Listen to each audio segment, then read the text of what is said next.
let's continue with the assembly of the nozzle. What I've done is I've post-processed the NPAS that I have for this thing. So this is of my own design. It is the same valve, or the original valve is the same as for the UMP, the MP5 as well. And I developed this NPAS for the UMP initially, but it also fits straight into the nozzle of the MP7. It will not fit in the MP5 simply because the nozzle is different. So it will fit, but it will not be able to contact something that allows this to be adjusted easily. Therefore, it needs to change in design a little bit. I will be working on that, but that's for the future. So what I've done is I've reamed the inside, I've sanded down the outside to meet specific dimensions for this to fit and slide without any slip-stick behavior or friction or whatever. And then I fitted a M3 grip screw or set screw that is 6 millimeters long. And that will now fit in here. So let's just drop the spring in. Yes. And then the NPAS should go in like this.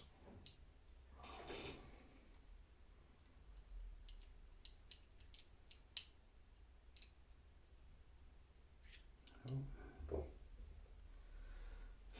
going to hold it down. And then we have our cross pin, and we're going to get that started.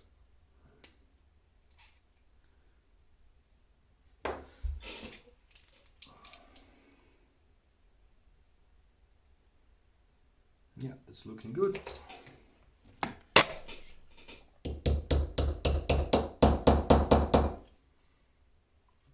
Alright, now make sure the pin is centered. A little bit more.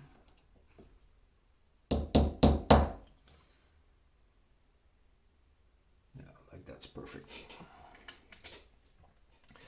And there you have it. Now let's check if we can adjust it. Yeah. Awesome. Alright, and we're just gonna see what output this will give, and then we're going to adjust from there. I also found out that this thing was quite filled with sand and grease and dirt.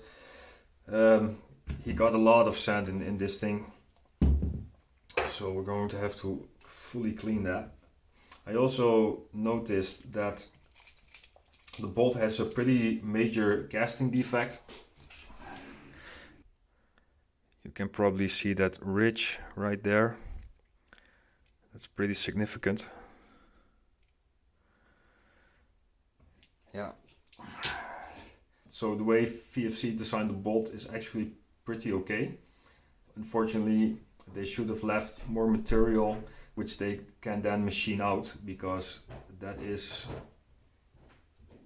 about 0.2 of a millimeter. That has like a big gouge in the material. If they would have left more material and then machined it out, then it would be a way more nicer surface. That would also seal a lot better, because this will cause some efficiency loss, unfortunately, and I cannot machine that out or sand that out because it's simply too much. I cannot do anything with that, unfortunately. It's just what it is. And this is also like that significant that also thick grease will not be able to fill that. It will fill it just a little bit, but not even close enough. All right, now I'm going to apply a little bit of grease inside that hole.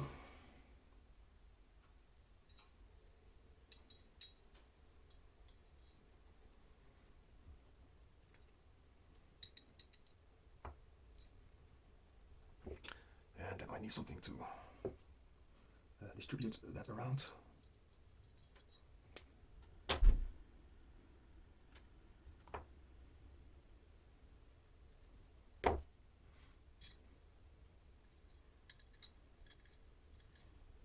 Yeah, okay.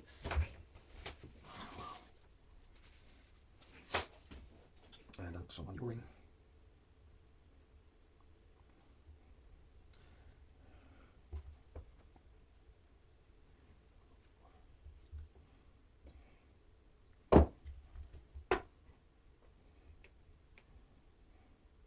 Spring goes in there.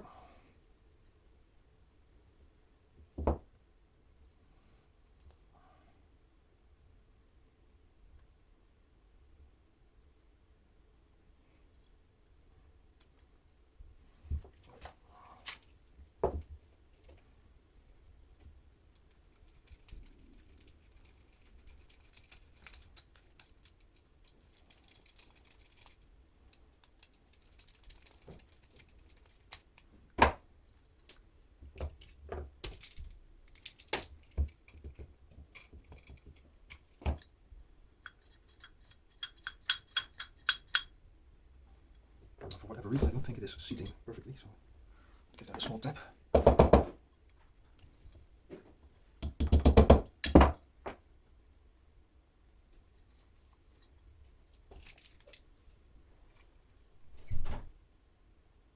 that's all good.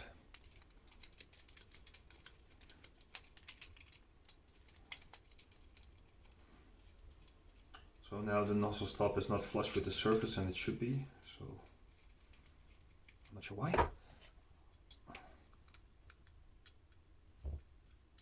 That's better.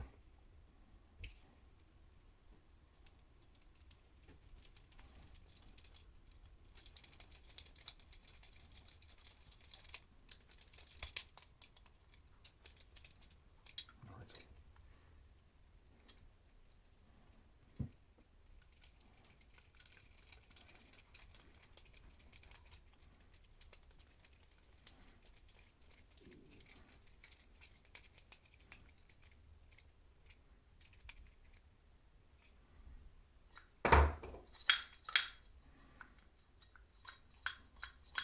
Yeah, the nozzle return spring is not really stiff, so it could use a spring that is slightly longer, so that there is a little bit more pre-tension. But okay, it moves. It does move freely, so that's okay. Now in terms of play, that's absolutely normal. That's just how it is.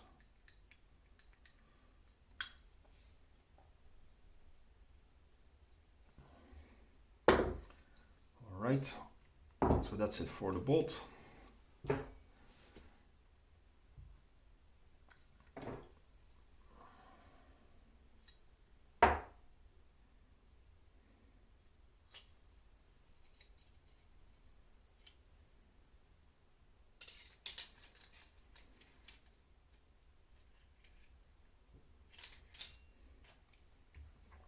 And now for the tricky bit.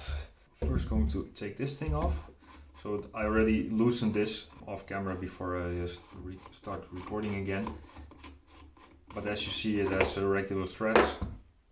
So just normal clockwise threads. Where's my...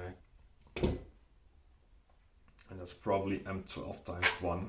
Now that thing comes off. This thing only comes off after you've removed that. I do have some thread gauges, but I think I'm just going to eyeball this. Yeah, M12 times 1. So you would require a specific adapter for that.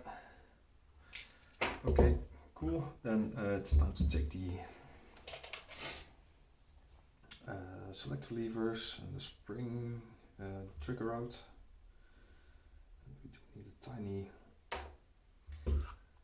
hex key for that.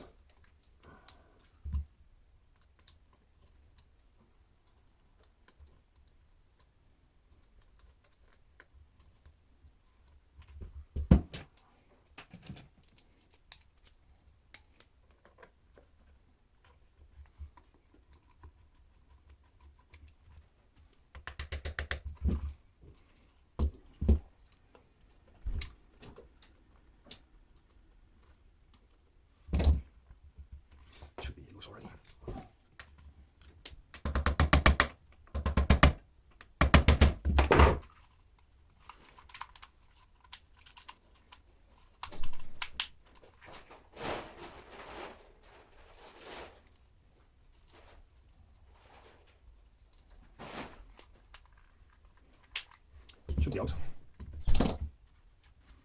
I have it in a safe position, so now I should be able to tap this out, but it's kind of stuck. Why is that so stuck? It should be.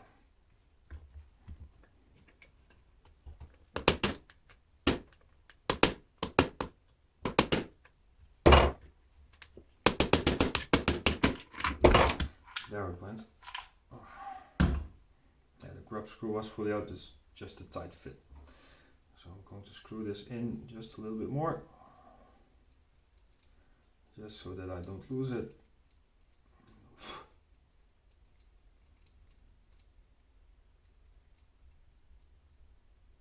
So you don't have to take it out that far.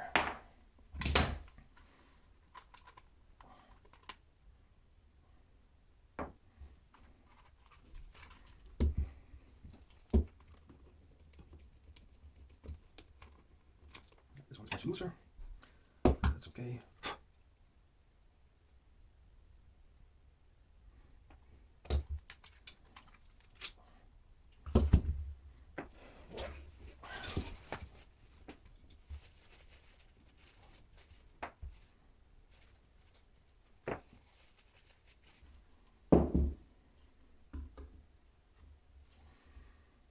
Let me grab a punch.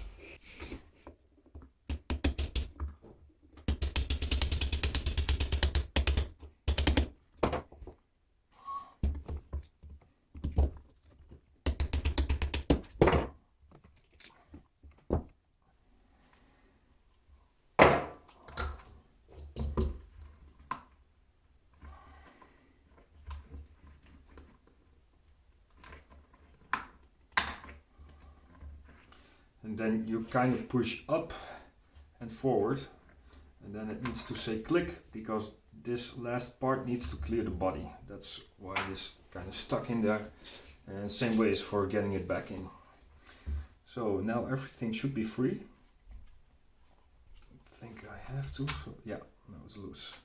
So then you can push on the front, and then everything will start coming out. But before we proceed with that, we need to make some space, because there are a lot of tiny pins and springs and levers and stuff, and that is one of the main difficulties with this replica, is that there are a lot of small components that you do not want to lose. And here's the plate. It doesn't have any information on the inside.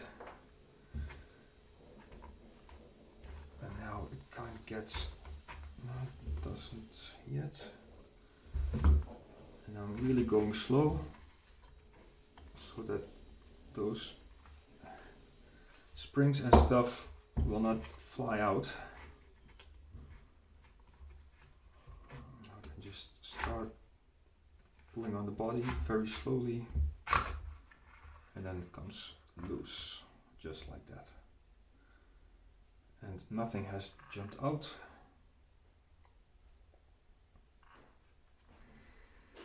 So that's all really nice.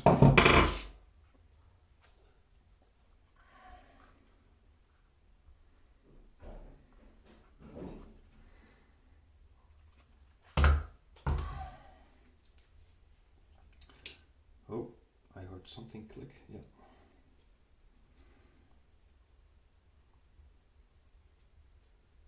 And now the key is to keep every component together that has a spring or thing attached.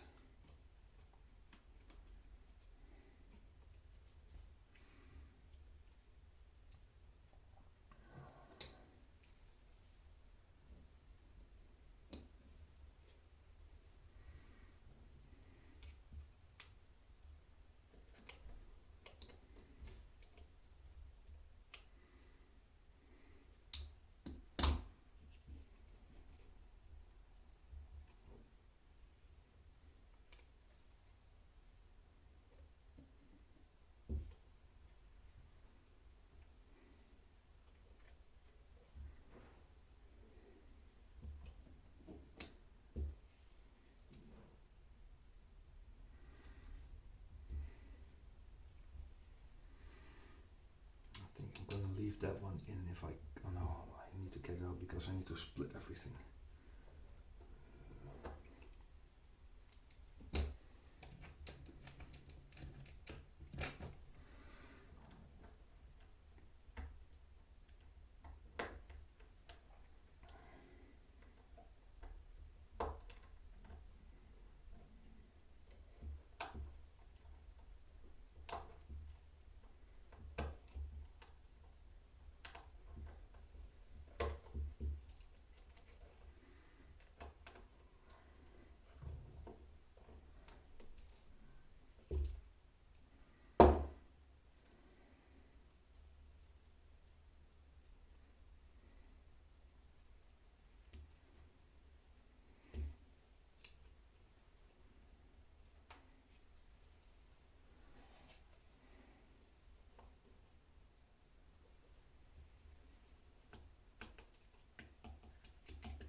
Thing falls out.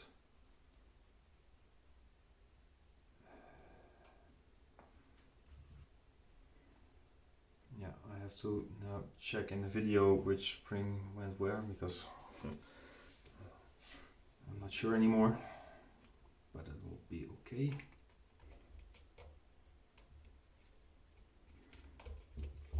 And I need to let go of the hammer.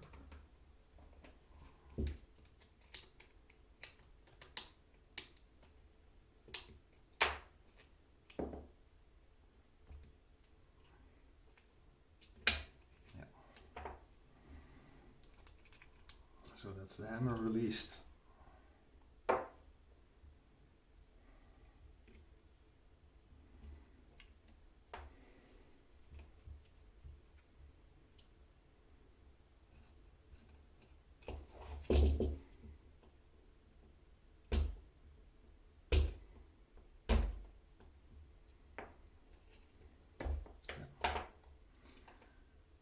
And there that comes. And now there is only one more part on that is still in tension, and that is a component that is right here inside. I'll show that later.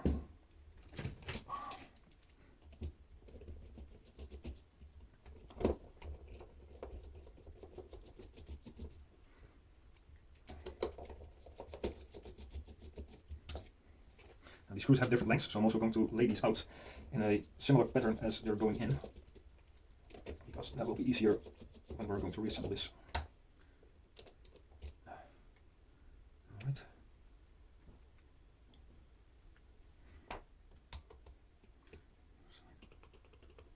That's injection molding.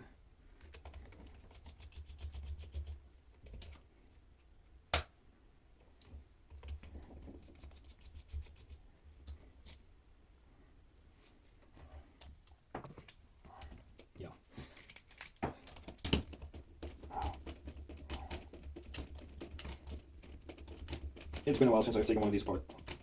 I already thought, oh, there were 3 screws on the front, right? Because that pin that is fake. At least I'm pretty sure it's fake. Yeah.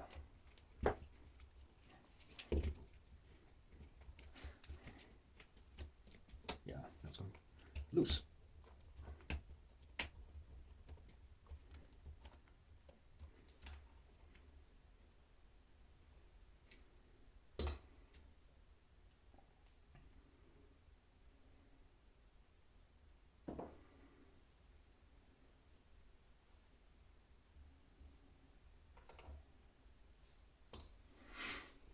That's the last part that is under tension.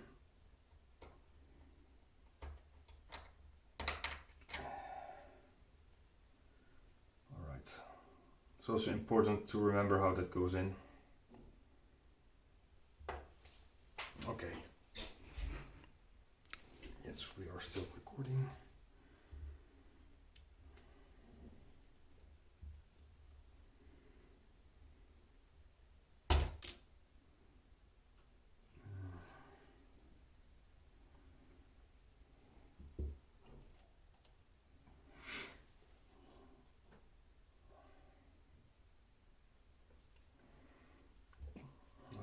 Let's take that grub screw fully out, or that set screw.